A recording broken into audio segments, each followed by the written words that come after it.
Welcome. Hello, everybody. Yeah. Hi, friends. It is another episode of How Are the Children? And we are in ordinary time, finally. Um, I know, like, we can stop changing paraments every week. So that's kind of nice.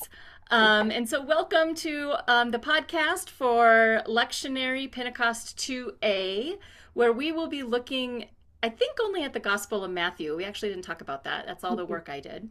Matthew 9, 9 through 13, 18 through 26. I'm Pastor Bridget Weir from Taylorsville, Utah, and my colleague in crime is. Pastor Lita Barons, Fort Collins, Colorado. We're glad you're here with us. We have a lot to get to. Even though we're in ordinary time, there is nothing ordinary about this text as we will dig in. So let's start with a word of prayer, as this text deals a lot about embodiment, who we are in our bodies, our identities, how we're perceived, what's going on around us.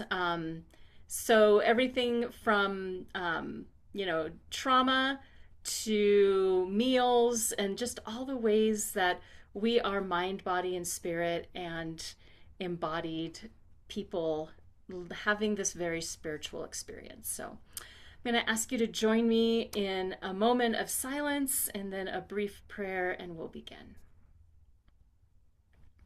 I'll invite you to breathe in and out.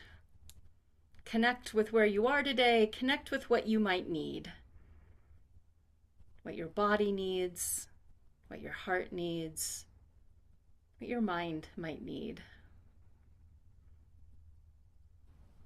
Matthew uses the term made well. I'm going to talk about that term today, but what does being made well mean to you right now? Let's pray. God of wholeness, we give you thanks for the way Jesus comes and invites us to follow and be made well. Jesus reminds us that we are beloved and whole, and there are ways that we might feel broken. We might feel scattered in pieces, and it is Jesus who comes to us every day with love, mercy, grace, and compassion that puts us back together to be all who you created us to be comfortable in our own skin, to reach out to you and to others, confident that you will always take us by the hand. These things we pray in the name of your Son, Jesus. Amen. Share my screen. Oh, that is not the right screen because I had to send you an email real quick and that got me off the Oh, PowerPoint. sorry. So, no, that's my fault for not remembering. I did that. And so here is our slides for today. I moved the what childist biblical interpretation is to the end of our slide deck, friends. So it is still there, but I thought that we probably don't need it up front anymore. So again, we're looking at the gospel. I have the two parts divided on two slides. Pastor Lita, would you like to read for Sure. us? As Jesus was walking along, he saw a man called Matthew. Oops, sorry about that. He saw a man called Matthew sitting at a tax collection station. And he said to him, "Follow me." And he got up and followed him. And as he sat at dinner in the house, many tax collectors and sinners came and were sitting with Jesus and his disciples. When the Pharisees saw this, they said to his disciples, "Why does your teacher eat with tax collectors and sinners?" But when he heard this, he said, "Those who are well have no need of a physician, but those who are sick. Go and learn what this means. I desire mercy, not sacrifice, for I have not come to call the righteous, but sinners." While he was saying these things to them, suddenly a leader came in and knelt before him, saying, "My daughter has just died, but come and lay your hand on her, and she will live." And Jesus got up and followed him with his disciples. Then suddenly a woman who had been suffering from a flow of blood for 12 years came up behind him and touched the fringe of his cloak. For she was saying to herself, "If I only touch his cloak, I will be made well." Jesus turned and seeing her, he said, "Take heart, daughter, your faith has made you well." And the woman was made well from that moment. When Jesus came to the leader's house and saw the flute players and the crowd making a commotion, he said, "Go away, for the girl is not dead, but sleeping." And they laughed at him. But when the crowd had been put outside, he went in and took her by the hand, and the girl got up. And the report of this spread through all that district. Thank you. So, Pastor Lita, you had a really great opportunity this morning to hear from biblical scholar Dr. Amy Jill Levine. Do you want to, like, what's not in the text that we might get wrong? Let's just jump in there because I don't have it in the slides yet, but I'll go Oh, through and make changes. well, sometimes we extrapolate from the text about this is in regards to the woman bleeding, Yeah. um, that this was a really big deal because of purity law and purity codes, and that her touching Jesus, because and bleeding because she was bleeding, that would have been very offensive, or I'm trying to remember exactly. It's just got me thinking Yeah. because basically that's not whatever we think the purity code might have been at the time, and there Amy Jill Levine argues there's not Okay. Yeah. one around this specific type of bleeding. Yeah. But the point is, it's not in the why or how or what the people thought of her in regards to her purity Yeah. or ritual cleansing is not in the text. Mm-mm. It's not talked about. So, um, it's just an interesting thing to, I don't know, make sure we know what we're saying when we talk Right? about um the reasons she might have been reaching out to touch Jesus. So, And yeah, and I love that. And I deal with her a little bit later on. And so I think what I've written here might need a bit of a corrective. So we can do that in real time, friends, and show you what it's like to learn new things and correct as we go. The other thing I noticed, because you had really said that one of Dr. Levine's points was, she kept saying that's not in the text. And hmm because we do overlay so much of our tradition and our own biases into the text, you know what I noticed? What's not in the text? That it never says that she stopped bleeding. It Right. says she's made Right. well. She's made well. What does that What mean? does that Yeah. mean? Doesn't Yeah. mean she stops bleeding. Hemorrhaging doesn't mean, and Yeah. as you said, hemorrhaging may not even be the right word.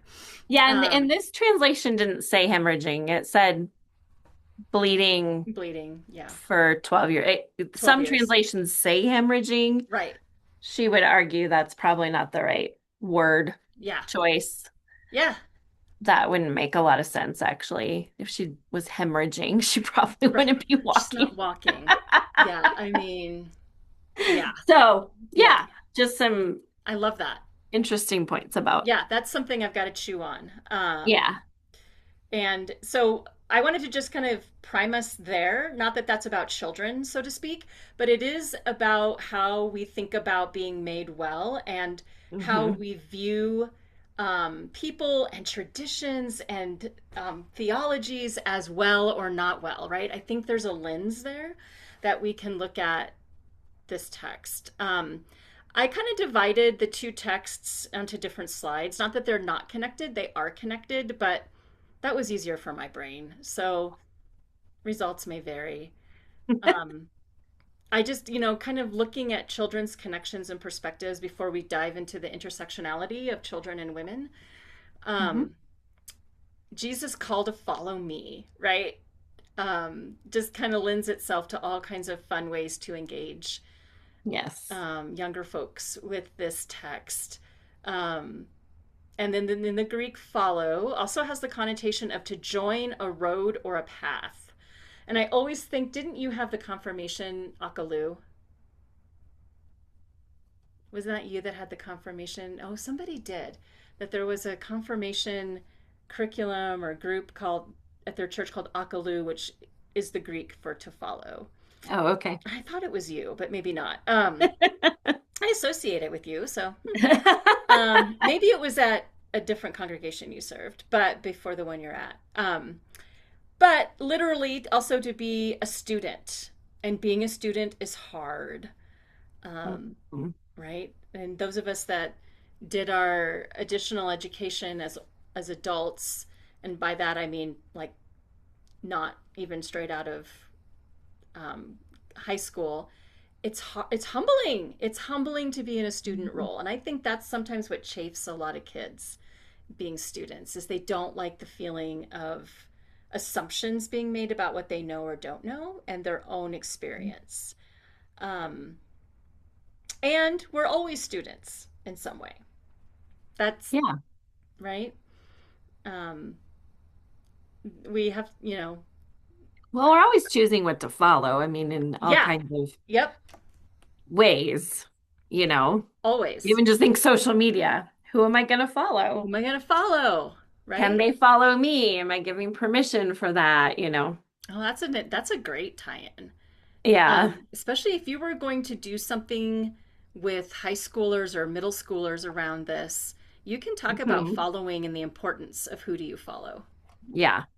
I love that tie-in. I didn't think of And that. we choose, I mean, there's lots of situations where you choose something to follow and it may be the, just for a little while, Yeah, like, I love okay, I'm going to follow this person on this hike because they seem to know what they're doing or that. whatever, right? Until Like they don't. until they don't, or I don't know. I think there's just lots of different ways to think about. Sometimes it's following for life, sometimes it's for a short time. For a season. Yeah. Hmm. Hmm. Yeah. And that, so Matthew is told to follow. There might have been kids that heard that and saw that and got that modeled for them. And then I was also thinking about um, the dinner. There would have been children there, and what would the children have learned from the exchange of Jesus and the Pharisees? Hmm. Um, just that back and forth with them and how most faith is caught more than it's taught. And so the children watching adults um, have differing opinions about things in real time is a good thing, right? Because again, not to have the lens that the the Pharisees were not bad people. They had beliefs that they held to. Hmm. Um, and there's a lot of scholarship that I've read that Jesus might have been part of the Pharisee Yeah, movement, and so yeah. That it was would another have thing been she in talked about. yeah, The Pharisee movement was very egalitarian yep, and similar. Jesus was more charismatic, right, perhaps. Um, but that the Pharisees were about the people and service, and yeah, they all had like another job or trade. right. They Yeah. were they were tent makers like Paul, right? Yeah. Or Yeah, yeah, because Paul was a any number of Pharisee. things. Yeah.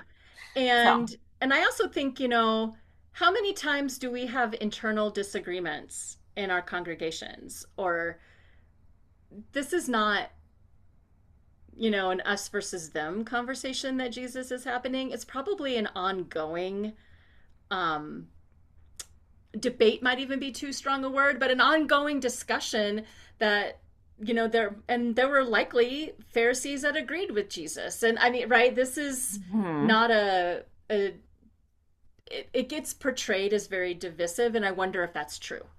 Yeah. Right? Because these would have been his friends, Yes. right? And probably, and also Matthew with the tax collectors and the sinners, as they're called, those were probably Matthew's friends. Hmm. And the Pharisees might have had genuine concern for Jesus. Like, hey, Yeah. this isn't good for you, buddy. Yeah. Right?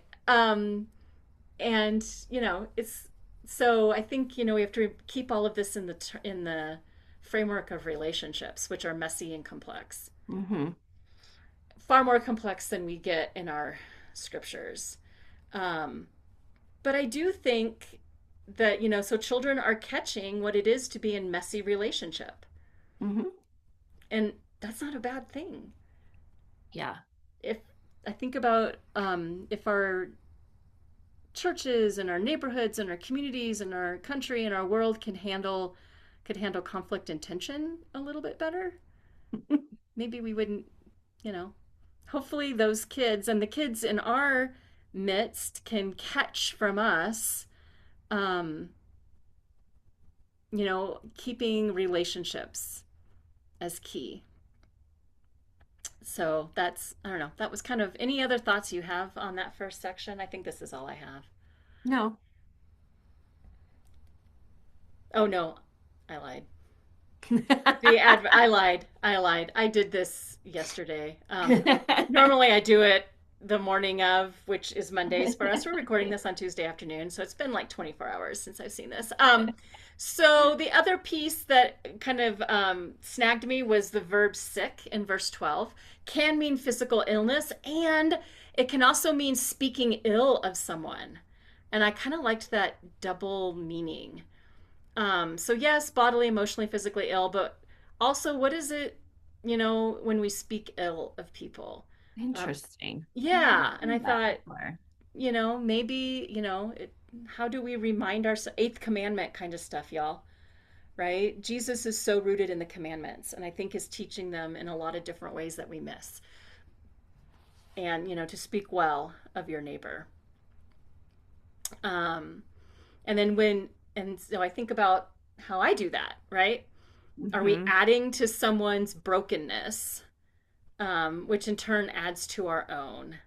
So the Greek word for this sick is kakos.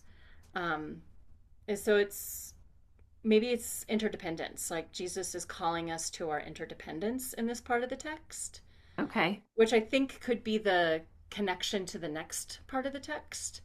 If you wanted to go that route, that we all know what it is to be ill, to be sick, or to have someone speak ill of us. Hmm. Because when we hit the next part where it's about physical illness, so oftentimes in our culture, we look down at people that are sick and we always are like, oh, I wonder what they did. Did they Oh not yeah. eat right? Did they not go for a walk every day? Did they not take their multivitamin? Did they, you know what?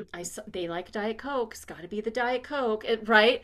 And I just think that's part of our purity laws that we have in our culture, because we want to keep ourselves safe, Hmm. right? If we know what's impure and is going to make us sick, we won't do that. And then we will never be sick and we are better than them. Hmm.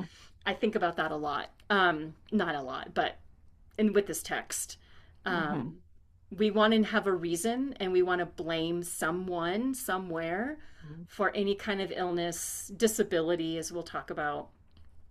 Um, so I kind of connect that together, right? Speaking ill of the tax collectors and the sinners is really speaking ill of ourselves.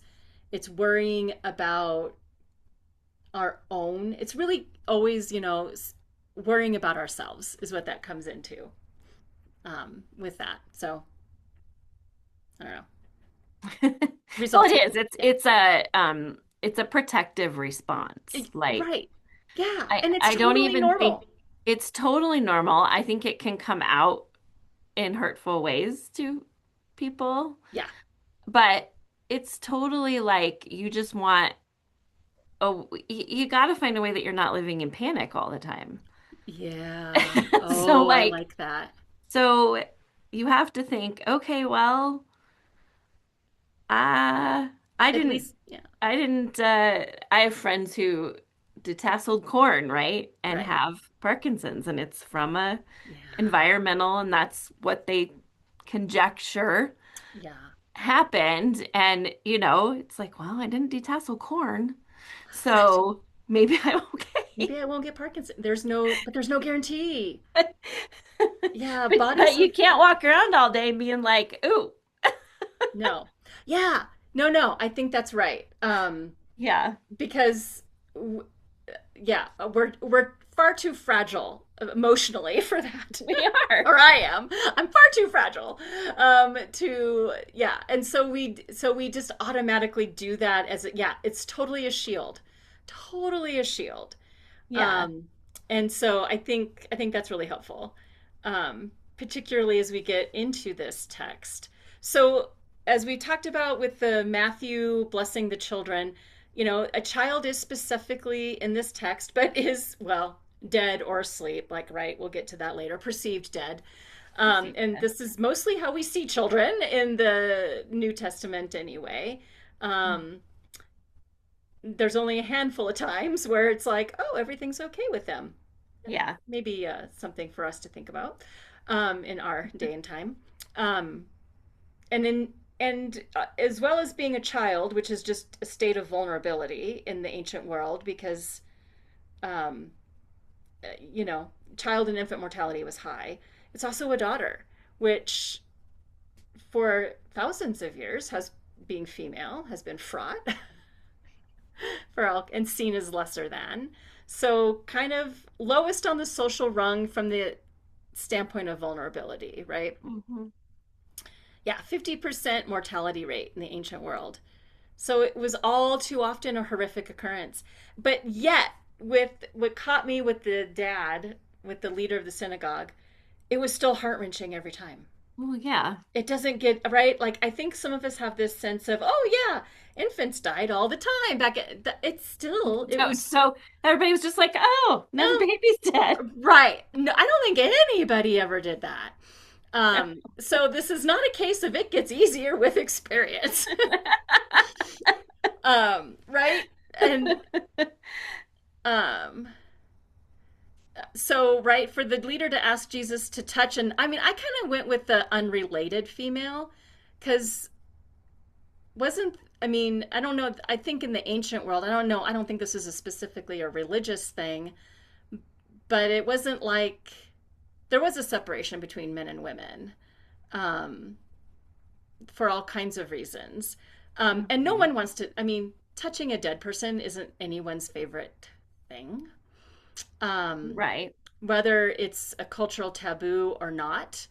Um, I don't know that many people that would voluntarily lay Hmm. hands on a dead person unless that's something you're accustomed to or part of your call or I mean, do Hmm. you want to add anything to that since we talked about, you know, at the Oh, beginning? like in the purity part. Yeah, You know, well, what I heard this morning, that this part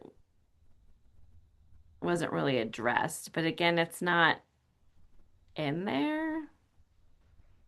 that's true. It doesn't say that Jesus was like, "Oh, I can't," not unrelated, you know, Yeah, there's not a or conversation about it. I know, so it might just be like I guess I wouldn't guess it was any odder if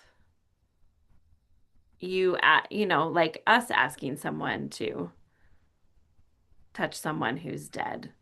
It's not like it's not like we today feel like you said, that's yeah, something that's it's not. We don't go around doing that, I'm looking forward to. and we don't But typically bring strange men into our homes right, to to you know heal our we kids barely or yeah, bring the non-strange men. right. Um, I mean, yeah, but but so yeah, I'm not sure. I'm not sure where this lays as far as yeah.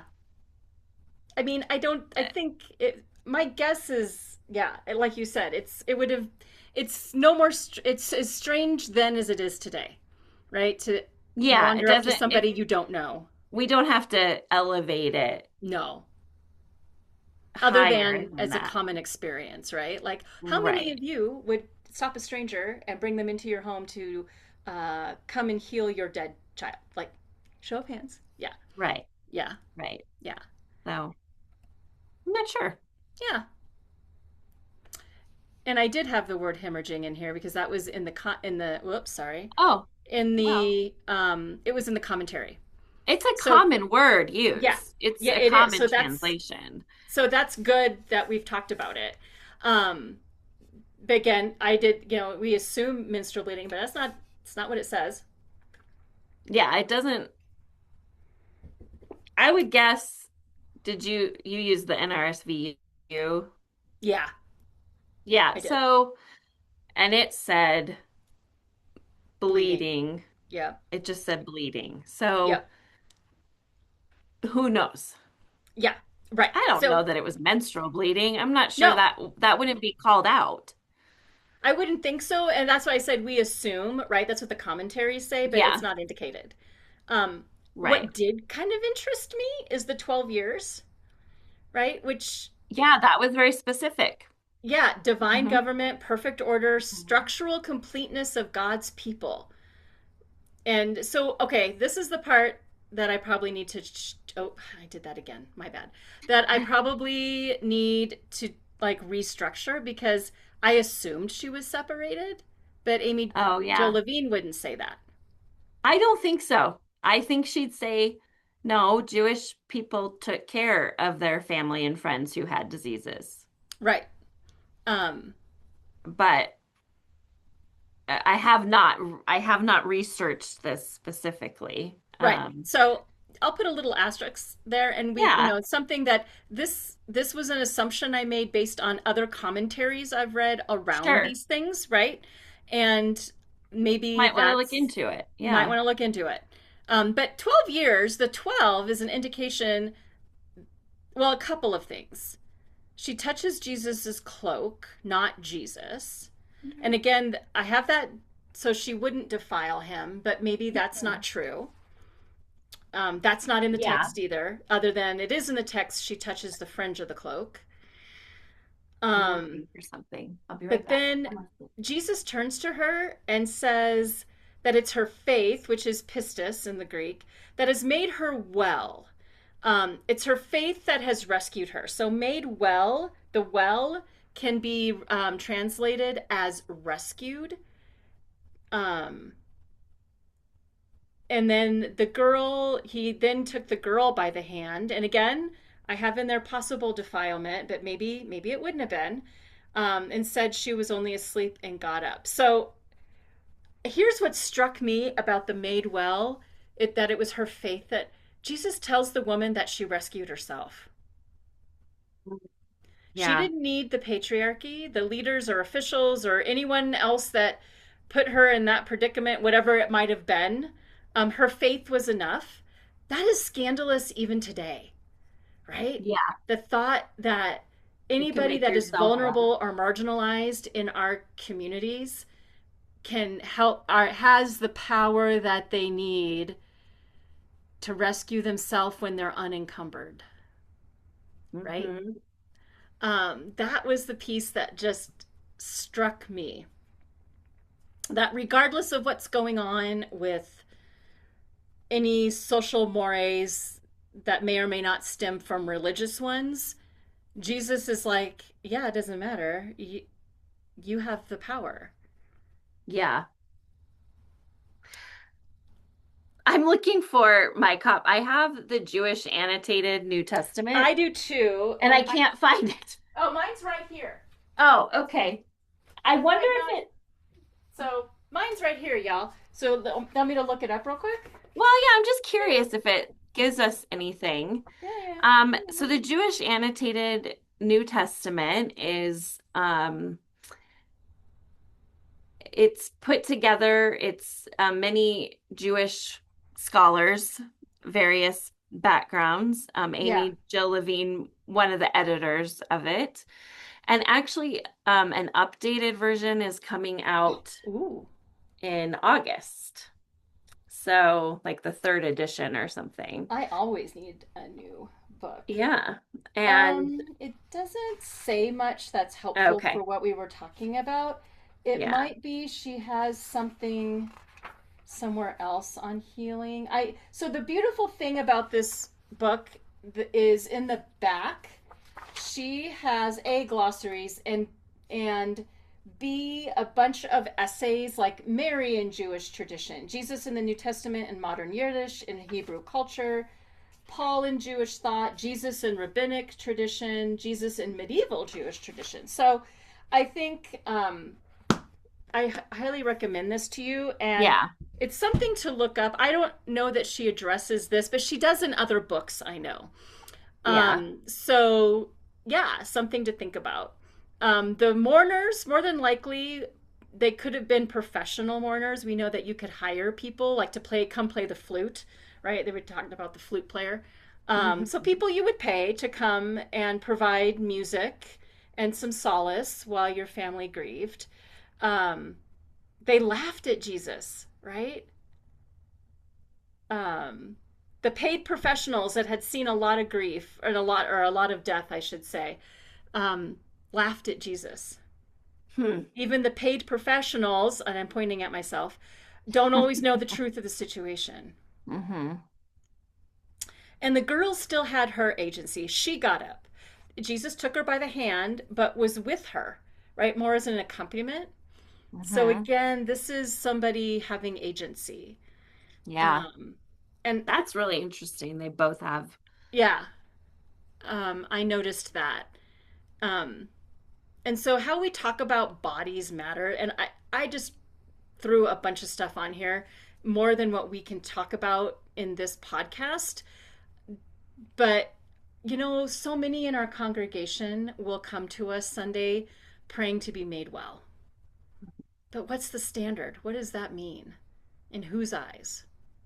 And I thought about our wellness industry, right? That Hmm. are what is it, the maxing fashion maxing. What's the male one though? That's so dangerous right now. Is it? Oh, I don't know. Yeah, something maxing, maxxing, where like they want to look smacks. Maybe is what it is. I don't look it up, y'all. I am not the hippest grandma on the block here, but they're showing young men online taking like hammers and things to their face, thinking if they break their bones, they'll look more chiseled, right? So this standard of what is well and what that looks like is so subjective and Hmm. changes over time. Um, and then because I'm an ardent reader of the Christian Century and we have some disability ministry in my congregation because we have some folks disabled, I was thinking about this through the disability lens. And the June Christian Century has a couple of great articles on it. And so, you know, just because you might be neurodivergent or have um, a limp or I don't know, right? All of the ways that we can be what we would consider disabled, um, you can still be well, right? Hmm. Um, and none of us are going to be able bodied forever. That's not a thing. Yep, some people are born with different bodies that do different things. Hmm. Um, And so many of us simply aren't well, mind, body, and spirit, some of the time or all the time, and and never will in our physical bodies. So we've got aging and disability and chronic illness here. Um, and so thinking about how this passage could be heard, what's the good news of being made well, right? Um, and I think if I had to pick something, it's that we have the power to feel well in whatever body we have. It's not always, it's so tricky, right? Um, Hmm.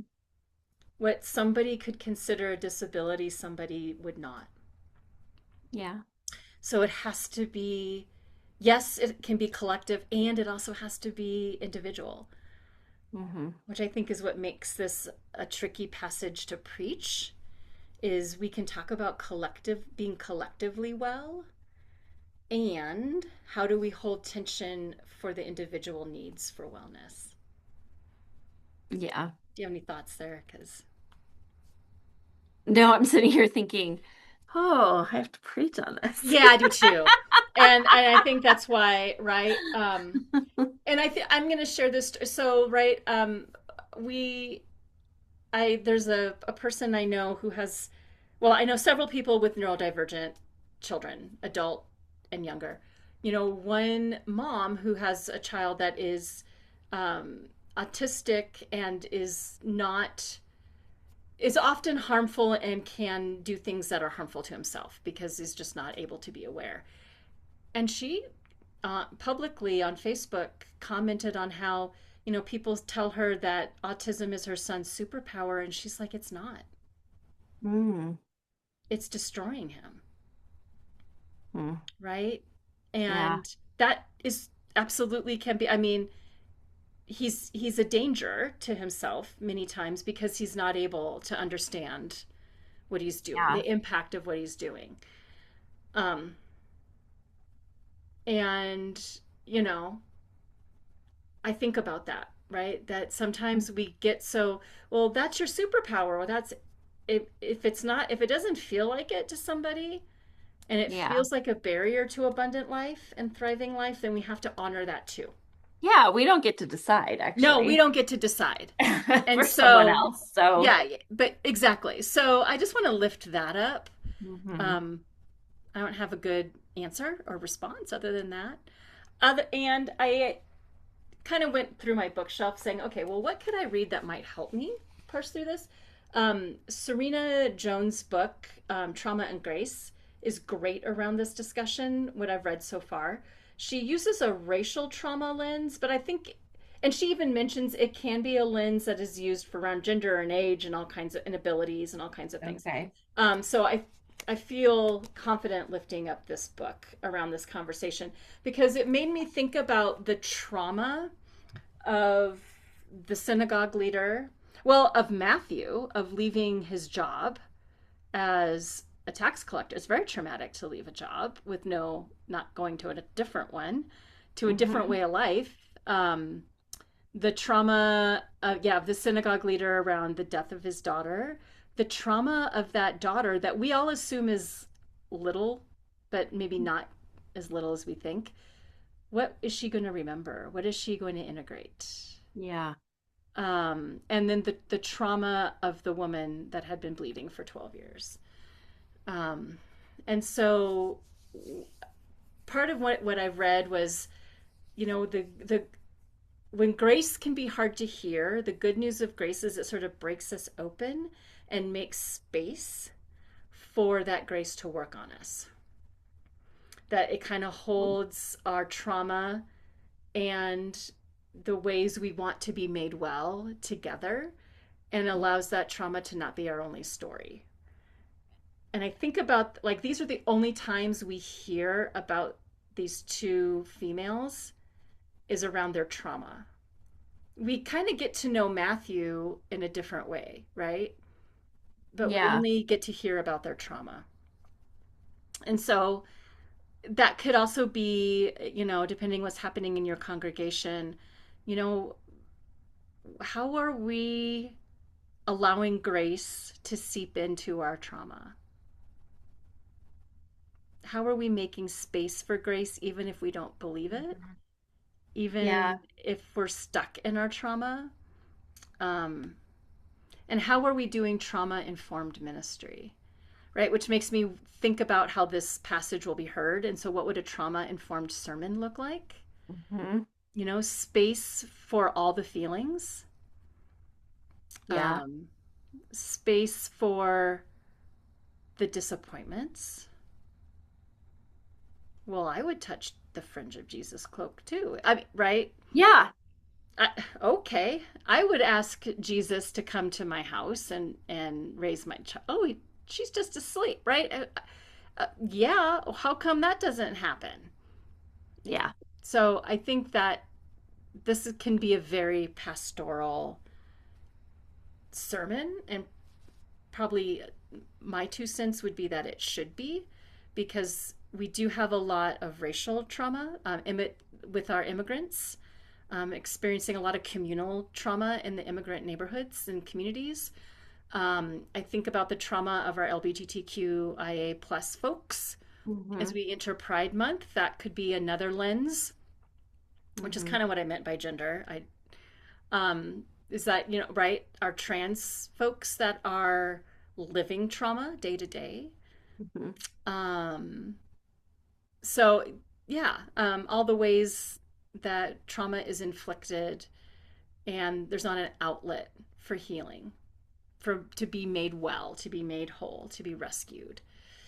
So, but that's what Jesus does. Comes and gives us his hand even when we don't see it coming, because we can't, because we think we're dead inside, right? Or think we're not able to have any agency. Yeah. Jesus says, "Oh, no, you got, I'm creating a path, right? I'm Yeah, that's creating a the new whole path." follow thing, It right? is the whole follow thing. Come and Yeah. follow me on this path. Hmm. So, yeah. Um, any other thoughts? No. Again, come join us July 20th through the 22nd at Yes. St. Olaf, where we will talk about children and the intersectionality around children and race and gender for 2.5 days at St. Olaf College. You can register there with this QR code. And so, oh, I didn't change this from Pentecost, but how are How? the children, Pastor Lita? They are, they're lifted up and Mm, empowered. yeah, I love that. Um, I Agency. Yeah, I think the children are watching and learning. Hmm. And that terrifies me, but Yeah. Don't watch that. no, don't do that. Yeah, So, for sure. all right. Well, thank you for joining us. Be sure to like and subscribe if, Yeah. and we look forward to more conversations with you. I will put this up with the slides on our YouTube page. So look in the comments for the slide link. And this will also go up on our Instagram. So Yep. thanks for spending some time with us, and blessings on your preaching this week. Be blessings. Bye.